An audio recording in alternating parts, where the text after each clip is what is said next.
भाई तुम कोई आर्टिस्ट दानिश्वर किस्म की लड़की क्यों नहीं ढूंढते? स्ट्रिप क्लब के अंदर बैठते ही सूफी ने शहजाद के कान में कहा। सूफी साहब, आपकी बात दिल को लगती तो बहुत है, मगर यह तलाश कोई आसान काम नहीं। शहजाद ने आहिस्तगी से जवाब दिया। यार, अब तो पाकिस्तानी कम्युनिटी भी काफी बड़ी हो गई है, उसमें ही कोई अपनी जैसी ढूंढ लो। सूफी बोला। ढूंढी थी, शादी भी की, मगर साथ निभ नहीं सका। सूफी की यह काना फूसी शहजाद को उसकी तलाश से गफलत याद दिलाने लगी। हसन स्टेज पर नंगी लड़कियों के नंगे हरकतों सकनात में इतना खोया हुआ था कि उसे उनकी खुसुर पुसुर में कोई दिलचस्पी न हुई। मगर तलाश तो जारी रखो, सूफी ने मशवरा दिया। कहते तो आप ठीक हैं, शहजाद ने ताईदन कहा। यार, एक लड़की तुम्हारी जैसी मुझे नजर आई थी, मगर सूफी बात पूरी करते करते रुक गया। कहीं आपका तो उस पर दिल नहीं आ गया था? शहजाद ने छेड़ते हुए सवाल किया। यह सच है। सूफी के लबों पर मुस्कुराहट की हल्की सी लकीर उभरी। मगर उसको मुझ में क्या दिलचस्पी होगी? मैं एक शादीशुदा शख्स हूँ। अलबत्ता आज तुम्हारी बातें सुनते हुए कई बार मेरा ध्यान शायका की तरफ गया। वो भी तुम्हारी जैसी बातें मेरी बीवी से किया करती थी, जिन्हें अगरचे मेरी बीवी समझने से कासिर थी। सूफी ने इस तरह तासुफ आमेज लहजे में कहा जैसे दुख की एक लहर उसके अंदर से गुजर रही हो। आपने शायका का नाम लिया? एक शायका से तो मैं भी मिल चुका हूँ। शहजाद नाम से चौंका। वो शायका किस तरह की थी? सूफी ने पहलू बदला। शहजाद ने जब शायका का हुलिया बताया तो सूफी उछल सा पड़ा। बिल्कुल 100% वही शायका है जिसकी मैं बात कर रहा हूँ, मगर मुझे तो वो अपने जैसी नहीं लगी। शहजाद की इस बात पर सूफी को जैसे धचका सा लगा और वो सोचने पर मजबूर हुआ कि शायका और शहजाद की बातें और सोचें बिल्कुल एक जैसी हैं, मगर फिर भी ये दोनों एक नहीं हो सके और होना भी नहीं चाहते। सूफी को याद आने लगा कि शायका से मिलने के बाद वो उसका किस कदर आशिक हो गया था, मगर शायका ने न सिर्फ उसको रद्द किया बल्कि उन लोगों से मिलना जुलना ही बंद कर दिया था। अब तो खैर मैं अपनी फैंटेसी से बाहर आ गया हूँ, मगर क्या पता अगर मेरे हालात कभी अच्छे हो गए तो फिर मैं किसी फैंटेसी की तरफ चल पड़ूं। बुल्ले शाह ने ठीक ही तो कहा है कि इंसान के अंदर चोर छुपा बैठा होता है जो मौके की तलाश में होता है। ये सोचते हुए वो भी शहजाद और हसन की तरह स्ट्रिप टीज की तरफ मुतवज्जा होने की कोशिश करने लगा। वापसी पर गाड़ी चलाते हुए शहजाद सोच रहा था कि वो ऐसे ही आवारा गर्दी में वक्त जाय करता रहता है। उसे परमीत का ख्याल आया और सोचने लगा कि उसे भी परमीत की तरह प्रैक्टिकल होना चाहिए। एक जवान शख्स होने के नाते कम से कम किसी को गर्लफ्रेंड तो बनाना चाहिए। उसे जॉर्जिना याद आई जिसने फेसबुक पर पैगाम में लिखा था कि वो फेस टू फेस मुलाकात के लिए भी तैयार है। उसने तय किया कि वो घर जाते ही उसे फेसबुक पर मिलने का पैगाम भेजेगा। यूं आवारा गर्दी करने से तो काम नहीं बनेगा, उसने सोचा। सूफी को ख्वाब देखते हुए लग सा रहा था कि वो ख्वाब ही देख रहा है। आंख खुलने पर उसने इत्मीनान का सांस लिया कि उसने जो कुछ देखा था वो ख्वाब ही था। उसे उस ख्वाब के टुकड़े किसी ख्वाब की तरह यादों की तख्ती से तहलील होते महसूस हुए, मगर फिर भी सांस की लकीर जैसा अनमिट एहसास पीछे छोड़ रहे थे। असल में उस ख्वाब में बहुत सारे सांप भी थे। सांपों की सरसराहट के ऊपर एक ऐसा शहर आबाद था जो उसका देखा भाला था। शहर की चौड़ी शाहराह के दोनों इतराफ फैले बूढ़े घने दरख्तों के ऊपर बारिश हो रही थी और उन घने दरख्तों के नीचे फुटपाथ के एक तरफ चलते सूफी उस बारिश से महफूज था। सूफी को याद सा आ रहा था कि वो हाथ फैलाए अपनी हथेलियों पर बारिश को महसूस करना चाहता था, मगर बारिश घने दरख्तों के ऊपर ही कहीं ठहर गई थी। अब वो जाग जाने पर कड़ी से कड़ी मिलाने की कोशिश कर रहा था कि एकदम बहुत सारे सांप उसकी यादों से महव होने लगे। उनकी जगह दरख्तों की टहनियां लेने लगी। टहनियों की ओट से लोगों का एक रेला सा चला आ रहा था। यह जुलूस किसके खिलाफ था, कुछ वाज़ेह नहीं हो पा रहा था। ख्वाब के अगले बेरब्त टुकड़े में वो किसी 5 स्टार होटल के अंदर था जहां उसका सांस घुटने लगा था। फिर वो किसी एयरपोर्ट लाउंज में था जहां चलते फिरते अमले के हुलिये से उसे ख्याल आया कि शायद वो कराची में था। अब उसे बिल्कुल याद ना आ रहा था कि वो एयरपोर्ट के बाद अचानक कैसे इस्लामाबाद अपनी खाला के घर पहुंच गया था। ख्वाब के उस हिस्से के मुताबिक पूरे शहर को पुलिस और फौज ने अपने हिसार में ले रखा था और वो अपनी खाला के घर के ड्राइंग रूम में बैठा टीवी पर यह खबर सुन रहा था कि हुकूमत ने गैर मुमालिक को जाने वाली तमाम परवाजों को ताहुक्म सानी मनसूख कर दिया है। इस खबर को सुनते ही वो हड़बड़ा कर उठ बैठा और खुद को टोरंटो में अपने कमरे के अंदर मुर्दा पाया। लेकिन अब असल में उठने के बाद उसे एहसास हुआ कि हड़बड़ाकर उठ बैठने का अमल तो ख्वाब ही में था, हत्ता कि अपनी लाश को देखने और छूने का अमल भी ख्वाब था। ला हौल वला कुव्वत। उसने बहुत अरसे बाद अरबी की कोई आयत मिनमिनाई और सोचने लगा कि अरबी में मिनमिनाना उसे कितना ऊपरा ऊपरा सा लगा है। शायद इसलिए कि मैंने कई सालों से नमाज नहीं पढ़ी, कुरान की क़िरात नहीं की, शायद इसलिए कि मुझे ये सब कुछ ऊपरा ऊपरा सा लगता है। उसने सोचा, उसने आंखें मली और खुद को यकीन दिलाया कि अब वो हालत ख्वाब में नहीं। उसकी बीवी ने बिस्तर के दूसरे किनारे से यूं करवट बदली जैसे वो भी उठने की तैयारी कर रही हो। उसने ये सोचकर बाथरूम की तरफ जस्त लगाई कि कहीं उसकी बीवी उससे पहले बाथरूम में न घुस जाए।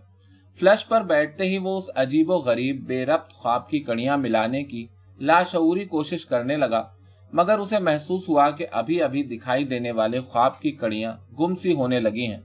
उसने याद करने की कोशिश की कि भला सांपों की सरसराहट ख्वाब के किस हिस्से में सुनाई दी थी। फिर उसे याद आया कि एक सीन में बहुत सारे सांप नजर भी तो आए थे। अब वो भला कौन सा सीन था और वो सांप कहाँ गए? जहन पर जोर डालते डालते उसका ध्यान खुद ही आज के कामों की तरफ गया। उसे छोटे छोटे बहुत सारे काम ख्वाब की कड़ियों की तरह याद आने लगे।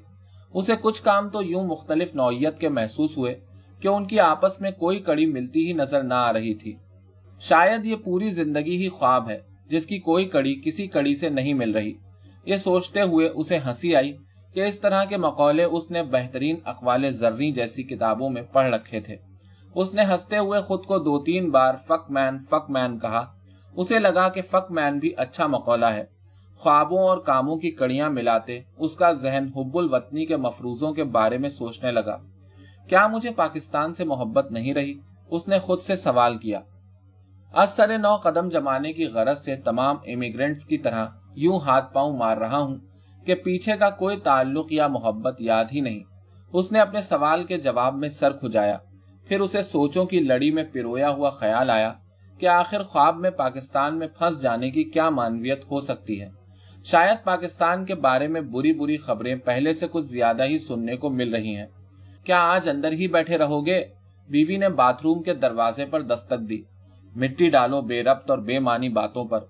खुद को फैसला सा सुनाते हुए बीवी की दूसरी दस्तक से पहले वो दरवाजा खोलने के लिए बढ़ा। शायका को सोचों की भट्टी में तपते तपते अब यूं लगने लगा था कि जैसे दुनिया भर के लोगों की सोचें उसके जहन के गुंबद में बंद हो चुकी हैं। वो हर एक की जानिब से खुद ही कुछ न कुछ सोचती रहती थी। कभी चेकोस्लोवाकिया से आई हुई मार्था बन जाती, कभी तुर्की की आइसोल की जानिब से सोचने लगती, कभी कोलंबिया की मलिसा के रूप में अपने आप को देखने लगती, कभी खालिस कैनेडियन लिस की तरह सोचने की कोशिश करती। उसे यह भी लगने लगा था जैसे दुनिया भर के लोगों के जिस्मों की खुशबुएं और रूहें उसके अंदर आ बसी हैं। यहाँ औरत की आज़ादी के माहौल ने तो मुझे खुश कर दिया है। ये वो जुमला था जो वो बार बार दोहराती थी। क्या मतलब है तुम्हारा? तुम अपने नंगे होने की आज़ादी से बहुत खुश हो? नजमा ने फेसबुक पर शायका को तंजन लिखा। अब तक जो हुआ अल्लाह उसके लिए मुझे माफ करे, मगर मुझे ये बात समझ आ चुकी है कि इस्लाम ने क्यों औरत को इज्जत की अलामत बनाया है। औरत वाकई अपने खानदान की हुर्मत की रखवाली होती है। नजमा ने मजीद लिखा। शायका ने इस जुमले का जवाब लिखने से पहले उसे 3-4 दफा पढ़ा और पानी का गिलास एक ही घूंट में चढ़ाया और फिर लिखना शुरू किया।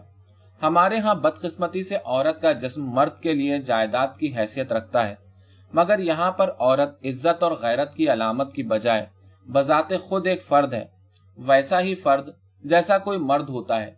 इसीलिए वो अपनी ख्वाहिशात, जज्बात और तसव्वुरात का वैसा ही इजहार कर सकती है जैसा कि मर्द दुनिया के हर खित्ते में करते हैं। मगर चूंकि हम औरत की हुर्मत को सिर्फ उसके जिस्म के पैमाने से नापते हैं, इसलिए अपनी औरत को 7 पर्दों के पीछे छुपा देना चाहते हैं। मेरा यहाँ आज़ादी का तसव्वुर यह है कि मैं यहाँ अपनी राय और ख्वाहिश का इजहार करने में आज़ाद हूँ। नंगा होना अगर तुम्हारे लिए इंतहाई शर्म की बात है तो नहाना भी बंद करो। ये लिखने के बाद शायका को जैसे ठंड सी पड़ गई। इत्तेफाक से अगले रोज ही इस मौजू पर रुखसाना से उसकी बहस छिड़ गई। मगरिब ने औरत को खिलौना बना रखा है। औरत यहाँ फकत सेक्स की अलामत बन चुकी है। तमाम कंपनियां औरत के नक्शो निगार को अपनी मसनूआत बेचने के लिए बेच रही हैं। रुखसाना ने अपनी गढ़ी गढ़ाई राय पेश की। पहली बात तो मुझे ये बताओ कि हम लफ्ज सेक्स को पलीद लफ्ज के तौर पर क्यों इस्तेमाल करते हैं? शायका ने रुखसाना की आंखों में झांकते हुए पूछा। आई डोंट नो, मुझे तो सेक्स का तजर्बा नहीं है अभी। रुखसाना एकदम से बौखला सी गई। कम ऑन, मैं ये बात तुम्हारे किसी जाती तजर्बे की बुनियाद पर नहीं पूछ रही, बल्कि तुम्हारे इस बयान की बुनियाद पर पूछ रही हूँ कि औरत मगरिब में सेक्स की अलामत बन चुकी है। बड़ी सीधी सी बात है कि नर और मादा की एक दूसरे के लिए कशिश सेक्स की बुनियाद पर ही है। हमारी मशरिक की सारी शायरी, मौसीकी और आर्ट का महवर भी विसाल ही है, और विसाल की इंतहा सेक्सुअल ऑर्गेज़म पर है। हमारा और मगरिब का फर्क यह है कि हमने झूठ और जालसाजी के रवैये अपने अंदर रचा बसा लिए हैं, जबकि मगरिब ने हकीकत पसंदी की रविश पर चलते हुए इजहार की जुर्रत अपना ली है। यहाँ तक पहुंचते हुए शायका ये सोचकर खामोश हो गई कि जैसे वो अपनी बात समझाने से कासिर हो। लगता है तुम यहाँ के कल्चर से ज्यादा ही मुतासिर हो चुकी हो। हमारे यहाँ की शर्मो हया भी एक असासा है। रुखसाना का चेहरा जैसे गुस्से और शर्म से थोड़ा लाल होने लगा था। तुम शायद मेरी बात नहीं समझ पा रही। चलो क्लास में चलते हैं। शायका ये कहकर सोचने लगी, जब भला मैंने अपने लोगों से लाताल्लुकी का फैसला कर ही लिया था तो बीच में उनसे राहो रस्म बनाने की जरूरत ही क्या थी। जब हमारे नाम नेहात पढ़े लिखे लोग भी जिंदगी की हकीकतों को नहीं समझना चाहते तो उन्हें सबक देने का क्या फायदा। उन्हें उनके खोखले और जाली अखलाकी नजरियात के बलबूते उनके हाल पर ही छोड़ दिया जाए तो अच्छा है। शहजाद ने अपने सैयारे कुर्रे अर्ज के गोल नक्शे को घुमा फिरा कर देखा तो पूरी दुनिया दो मुट्ठियों में सिमटती नजर आई। मशरिक से मगरिब और जुनूब से शुमाल तक फैले इस नक्शे के अंदर सरहदों में बटे इन तमाम मुल्कों की हदें भी खत्म होती नजर आ रही थीं। हत्ता कि इन मुल्कों को घेरे रखने वाले समुंदर भी बहुत दूर दूर तक फैले नजर न आ रहे थे। उसे टीवी के डिस्कवरी और हिस्ट्री चैनल पर दिखाए गए वो शो याद आए जिनमें माहिर फलकियात और अर्जियात दूसरी दुनियाओं की तलाश में लगे रहते थे। जब से उसके अंदर जमीन की कममायगी का एहसास उजागर हुआ था, तब से वो खुद को बहुत सारे नाम निहाद अंदेशों से मावरा महसूस करने लगा था। जमीन की कममायगी का इदराक कर लेने के बाद वो मौत के अंदेशों से भी खुद को मावरा महसूस करता था, लेकिन उसे उलझन ये थी कि वो अब तक हाफजे के आर्जे का कोई मदावा ढूंढ न सका था। हाफजे की अहमियत को वो जानता था। उसे मालूम था कि हाफजे की बुनियाद पर ही वो अपना नाता इस जमीन और इससे मावरा दुनियाओं से जोड़े हुए है। मगर उसके ख्याल में हाफजे की बीमारी का अमल दखल तब शुरू होता था जब गैर जरूरी और तकलीफ दे बातें उसके जहन में घुलना शुरू हो जाती थीं। बाज औकात तो ये भी जरूरी नहीं होता था कि तकलीफ दे यादें ही तंग करती, बल्कि गैर तकलीफ दे यादें भी उसके आइंदा सफर की राह में हायल हो जाती थीं। मसलन पुरानी गलियों, चौबारों, चिमनियों से उठते धुएं, फुटपाथों पर जड़ी ईंटों की कोई खास तरतीब, किताबों की किसी कदीम दुकान की छत से लटकते दीमक के जालों, नालों नालियों में बहते पानी और पतझड़ के मौसम में पुरानी अनारकली की पिछवाड़ी गली में टुंड मुंड दरख्तों के बीचों बीच गुजरने जैसी यादें भी उसे वापस जाने को उकसाती रहती थीं। मगर वो बम धमाकों, शिया सुन्नी फसादों, सियासी और हुकूमती जहालत, बदउनवानी और तपती धूप के जहान में वापस भी नहीं जाना चाहता था। उसे लगता कि वापस जाने पर या तो वो अगवा बराए तावान वालों के हत्थे चढ़ जाएगा या फिर अचरे में होने वाले बम धमाके में मारा जाएगा। अगर ये नहीं तो मॉल रोड पर पैदल चलता किसी गोली का शिकार हो जाएगा। हो सकता है कि इंटेलिजेंस वाले उसे लियाकत बाग रावलपिंडी के गिर्द घूमने पर उठा ले जाएं, या फिर वो आप पारा इस्लामाबाद में लाल मस्जिद वालों के हत्थे चढ़ जाए, या फिर कराची के सफर के दौरान सद्र में नामालूम अफराद की फायरिंग से हलाक हो जाए। इन तमाम अंदेशों के बावजूद उसका मन उसे कभी कभी वापस चक्कर लगाने को उकसाता रहता था।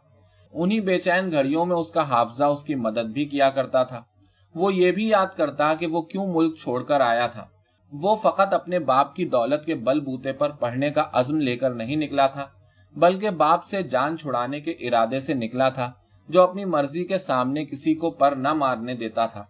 उसे अपने बाअसर बाप के गिरदा गिर्द की दुनिया से बखूबी अंदाजा हो चुका था कि वो ऐसे मुआशरे में रह रहा था जहां झूठ, धौंस और जुल्म का रिवाज था, और अभी तक है, बल्कि अब तो पहले से बढ़कर है। वो इंटरनेट की बदौलत हर लहजा मिलते रहने वाली खबरों के तनाजुर में सोचने लगा। उसे याद आया कि पाकिस्तान में अपने क़याम के आखिरी चंद सालों के दौरान पाकिस्तानी मीडिया के झूठ और नाम निहाद दानिश्वरों की खोखली जाली बातों से आजिज आ चुका था। अब वो यहाँ पर बैठकर भी अपने मुल्क के मीडिया को उसी तरह ढटाई के साथ झूठ फैलाते देख सुन रहा था। उसे यह भी अंदाजा था कि मीडिया के कारपर्दाज अपनी उन लग़वियात को झूठ भी नहीं समझते थे। यह ऐसे बदबख्त हैं कि इन्हें झूठ और सच में कोई तमीज नहीं। यह एक ऐसी कबायली नस्ल है जिन्हें हर सूरत ये साबित करना है कि इनमें कोई खराबी नहीं, सारा किया धरा भारत, अमेरिका और दूसरों की साजिशों का है। ये खुद तो मासूम और बेबस हैं, लिहाजा हमारी दुरुस्तगी का कोई इम्कान नहीं। उसने मेज पर पड़े ग्लोब को 2 उंगलियों से घुमाते हुए सोचा कि इस सैयारे का तो हवाई जहाज में बैठकर 2 दिन में पूरा चक्कर लगाया जा सकता है। फिर मेरा जी क्यों एक ही शहर की सैर को तरसता रहता है, और क्यों मेरा हाफजा एक ही जगह की यादों की फिरकी को घुमाता रहता है। आखिर मुझे इस शहर में भी रहते 15 बरस हो चुके हैं, जो मेरी जिंदगी के 35 बरसों का करीब निस्फ बनते हैं। लेकिन उसे लगता नहीं था कि आइंदा 35 साल मजीद इसी शहर में रहने के बाद भी अपने इब्तिदाई 20 सालों के हाफजे को वो दबा सकेगा। यह हाफजे का आर्जा ही है जिसे लोग नॉस्टैल्जिया कहते हैं। वो मिनमिनाया। उसे अचानक एक नई साइंसी तहकीक की खबर याद आई, जिसके मुताबिक साइंसदान किसी ऐसे इलाज को दरियाफ्त कर लेने के करीब हैं जिसके तहत तकलीफ दे यादों को हाफजे की तख्ती से कुरछा जाएगा। मगर ये सिर्फ यादें तो नहीं, बल्कि एक मुसलसल अमल है। फिर अचानक ही कहीं लाशऊर से उसके जहन में एक ट्रैवल एजेंसी का इश्तिहार उभर आया, जिसमें जनूबी अमेरिका की सैर को जाने वाले सयाहीन को मच्छरों से बचने की हिफाजती तदाबीर बताते हुए कहा गया था, सैर के बाद यादों से वापस आए, न कि मलेरिया से। वो उस इश्तिहार को याद करके हंस दिया। वाकई कुछ यादें मलेरिया होती हैं, मगर कुछ यादें खुशबुएं भी होती हैं, जो कभी कभार हवा के साथ उड़ती हुई आती हैं और चली जाती हैं। कुछ यादें सुरों के साथ बंधी हुई होती हैं, कुछ जायकों की असीर होती हैं और कुछ बारिशों की मिट्टी में गुंधी होती हैं। ये सोचते हुए उसने जमीन के गोल नक्शे को मुट्ठियों में भींचकर चपटा करना चाहा।